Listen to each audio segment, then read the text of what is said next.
यो धर्म र येशू ख्रीष्टलाई पछ्याउनुमा के फरक छ? फरक छ। धर्म भनेको नितान्त मानिसका परम्परा, रीतिरिवाज र व्यवस्था हो। तर शब्दकोशमा हेऱ्यो भने के देखिन्छ भने धर्मको अर्थ चाहिँ सत्यतालाई धारण गर्नु भनेर लेखिएको छ शब्दकोशमा, विरत शब्दकोशमा। तर धर्म भनेको मैले के देख्छु भने त्यति मात्रै बुझ्दैन कि यो मान्छेको रीतिरिवाज र परम्परामा धर्म अड्डिएको छ, मान्छेको व्यवस्था हो। मान्छेलाई नै विभाजन गरेको छ धर्मले। त्यो धर्मले कहिले पनि जीवनको कुरा गरेन कि, मुक्तिको कुरा गरेन, मात्रै कर्मकाण्डको कुरा गर्यो। मानिस मानिसमा विभाजन ल्याइदियो, मानिस मानिसमा विभेद ल्याइदियो, जाति जातिमा विभेद ल्याइदियो, वर्ग वर्गमा विभेद ल्याइदियो, राष्ट्र राष्ट्रमा विभेद ल्याइदियो। तर ख्रीष्टले धर्म ल्याउनु भएन। उहाँले के लिएर आउनुभयो? जीवन लिएर आउनुभयो। म त तिमीहरूले जीवन पाऊ, त्यो पनि प्रशस्तको जीवन पाऊ भन्ने हेतुले आएँ। उहाँलाई विश्वास गर्ने कोही पनि नाश नहोस्, त्यसले के पाओस्? अनन्त जीवन पाओस्। उहाँले धर्म मान, धर्म पाऊ भन्ने ख्रीष्टले कहीँ पनि एउटा शब्द पनि मैले भेटाउनु, बाइबलमा पनि भेटाउन मैले। हो, पावलले कति ठाउँमा चाहिँ धार्मिकताको कुरा लेख्छन्, धर्मको कुरा लेख्छन्, तर ख्रीष्टको वचनमा हामी हेऱ्यौँ भने कहीँ पनि धर्मको कुरा देखिँदैन, जीवनको कुरा देखिन्छ। त्यसो भए क्रिस्चियन धर्म होइन? होइन। यो चाहिँ राज्य सत्ताले, विशेष गरिकन कुनै देशको शासकहरूले एउटा धर्ममा मात्र विभाजन गरेको,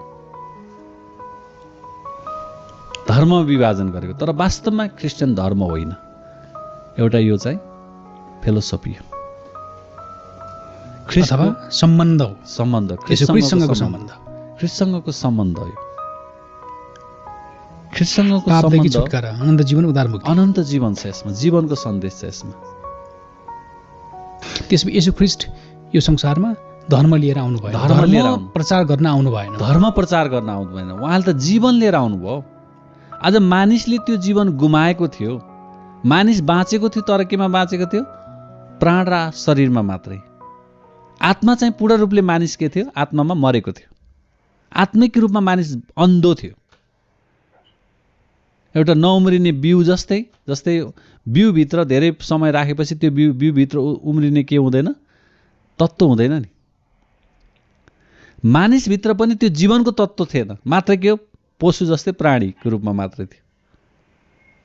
तर उसको भित्री स्वाभाविक आत्माले धर्म कर्म खोजिरहेथ्यो, फेरि ईश्वर खोजिरहेथ्यो। धर्म कर्मले ईश्वर खोज भनेको। धर्म कर्मले ईश्वर प्राप्ति हुन्छ, अनन्त जीवन प्राप्ति हुन्छ, मुक्ति प्राप्ति हुन्छ। चाहे क्रिस्चियन धर्म मान्नुहोस्, चाहे बुद्धिज्म मान्नुहोस्, चाहे इस्लाम मान्नुहोस्, चाहे इसाई, हिन्दू, जुनै पनि धर्म मानेर तपाईँले कहिले पनि ईश्वर प्राप्ति गर्नुहुन्न। यी धर्महरूले ईश्वर प्राप्ति छैन, अनन्त जीवन पाउँदैन, मुक्ति पाउँदैन, मोक्ष प्राप्ति गर्दैन। मोक्ष प्राप्ति गर्नको लागि ख्रीष्ट येशूलाई नै मेरो व्यक्तिगत प्रभु र मुक्तिदाता भनेर हृदयबाट, मुखले स्वीकार गरेर मात्र हुँदैन, हृदयदेखि स्वीकार गर्नुपर्छ। किन? उहाँको पुनरुत्थान ठुलो कुरा हो। मृत्युलाई उहाँले के गर्नुभएको छ? जित्नुभएको छ। उहाँ पुनरुत्थान हुनुभएको छ। त्यही भएर उहाँको पुनरुत्थानको कुरालाई जब हामी लिन्छौँ, ग्रहण गर्छौँ, पवित्र आत्मा हाम्रो हृदयमा आउनुहुन्छ। अब हामीमा भएको स्वाभाविक आत्मालाई उहाँले परिवर्तन गर्नुहुन्छ।